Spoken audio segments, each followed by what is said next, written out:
എൻ്റെ എല്ലാ മാന്യ സ്നേഹിതർക്കും പുതുവത്സര ആശംസകളെ അറിയിക്കട്ടെ. 2026 എന്ന അനുഗ്രഹിക്കപ്പെട്ട ഒരു വർഷം ദൈവം നമ്മുടെ മുമ്പിൽ തുറന്നു തന്നിരിക്കുകയാണ്. ഈ വർഷം ദൈവം നിങ്ങളെ ആത്മീക, ഭൗതിക, ശാരീരിക അനുഗ്രഹങ്ങളാൽ നിറയ്ക്കട്ടെ. നിങ്ങളുടെ എല്ലാ വഴികളിലും, യാത്രകളിലും, നിങ്ങൾ ചെയ്യുന്ന ഓരോ കാര്യങ്ങളിലും ദൈവത്തിന്റെ നന്മയും കരുണയും നിങ്ങളെ പിന്തുടരട്ടെ എന്ന് ഞാൻ പ്രാർത്ഥിക്കുന്നു. പുതുവത്സരത്തിൽ പരിശുദ്ധാത്മാവിന്റെ ഉള്ളത്തിൽ തന്ന ഒരു പ്രവചന സന്ദേശം നിങ്ങളോട് പെട്ടെന്ന് പങ്കുവെക്കാൻ ആഗ്രഹിക്കുന്നു. 126 സങ്കീർത്തനം അതിന്റെ 2-3 വാക്യങ്ങളെ ആസ്പദീകരിച്ചാണ് പരിശുദ്ധാത്മാവ് ഈ ഒരു ആലോചന എനിക്ക് തന്നത്. അവിടെ ഇപ്രകാരം എഴുതിയിരിക്കുന്നു: അന്ന് ഞങ്ങളുടെ വായിൽ ചിരിയും ഞങ്ങളുടെ നാവിന്മേൽ ആർപ്പും നിറഞ്ഞിരുന്നു. യഹോവ അവരിൽ വൻ കാര്യങ്ങളെ ചെയ്തിരിക്കുന്നു എന്ന് ജാതികളുടെ ഇടയിൽ അങ്ങ് പറഞ്ഞു. യഹോവ ഞങ്ങളിൽ വൻ കാര്യങ്ങളെ ചെയ്തിരിക്കുന്നു, അതുകൊണ്ട് ഞങ്ങൾ സന്തോഷിക്കുന്നു. ഈ പുതുവത്സരത്തിൽ പരിശുദ്ധാത്മാവ് നമുക്ക് തരുന്ന ആലോചന 2026 കവിഞ്ഞൊഴുകുന്ന ദൈവിക സന്തോഷത്തിന്റെ വർഷമായിരിക്കും. ഇന്നലകളിൽ നിങ്ങൾ നിരാശപ്പെട്ടെങ്കിൽ, കരഞ്ഞെങ്കിൽ, നെടുവീർപ്പെട്ടെങ്കിൽ, ഭയപ്പെട്ടെങ്കിൽ, ആകുലപ്പെട്ടെങ്കിൽ, ദൈവത്തിന്റെ പരിശുദ്ധാത്മാവ് പറയുന്നു, ഈ പുതുവത്സരം നിങ്ങളുടെ ജീവിതത്തിൽ ഒരു സന്തോഷത്തിന്റെ വർഷമാണ്. ദൈവം നിങ്ങൾക്ക് വേണ്ടി ചെയ്യുന്ന വൻ കാര്യങ്ങളെ കണ്ട് നിങ്ങൾ സന്തോഷിക്കുന്ന ഒരു വർഷമാണ്.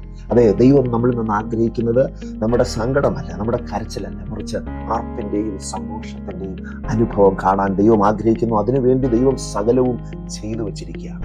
വൻ കാര്യങ്ങളെ ചെയ്തിരിക്കുന്നു എന്നാണ് സങ്കീർത്തനത്തിൽ കാണുന്നത്.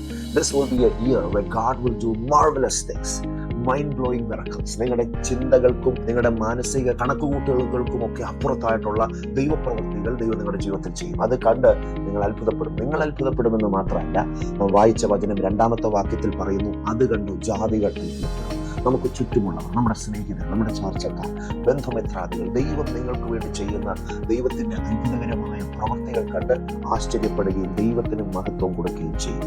ഇത് വൻ കാര്യങ്ങളുടെ വർഷമാണ്, ദൈവപ്രവൃത്തിയുടെ വർഷമാണ്.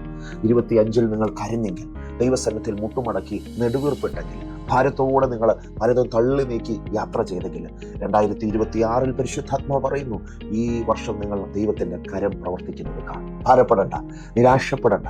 ഈ ദിവസം പരിശുദ്ധാത്മാവ് നമുക്ക് തരുന്ന ആലോചന സന്തോഷിക്കുവാനാണ്, ദൈവത്തെ സ്തുതിക്കുവാനാണ്. നിങ്ങൾക്കറിയാമോ, ജീവിതത്തിന്റെ ഏത് പ്രതിസന്ധി ഘട്ടത്തിലും സ്തുതി ഒരു ദൈവവൈതലിന്റെ ആയുധമാണ്. സ്തുതി കൊണ്ട് നമുക്ക് ദൈവത്തിന്റെ സാന്നിധ്യത്തെ നമ്മളിപ്പോൾ ആയിരിക്കുന്ന സാഹചര്യത്തിലേക്ക് കൊണ്ടുവരുവാനായിട്ട് കഴിയും. കാരണം വചനം പറയുന്നത്, God inhabits in the praises of his people.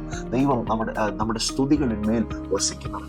ദൈവത്തെ സ്തുതിക്കുമ്പോൾ, ആരാധിക്കുമ്പോൾ അവിടെ ദൈവത്തിന്റെ സാന്നിധ്യത്തെ വിളിക്കുകയാണ്. അതെ, നമുക്ക് ദൈവത്തെ സ്തുതിക്കാം. ഈ പുതുവത്സരത്തിൽ സമാധാനവും സന്തോഷവും ആത്മീയ അനുഗ്രഹങ്ങൾ കൊണ്ടും ദൈവം നിങ്ങളെ നിറയ്ക്കട്ടെ എന്ന് പ്രാർത്ഥിച്ചുകൊണ്ട് എൻ്റെ വാക്കുകൾ ഇവിടെ ചുരുക്കുകയാണ്. May God bless you. Happy blessed New Year.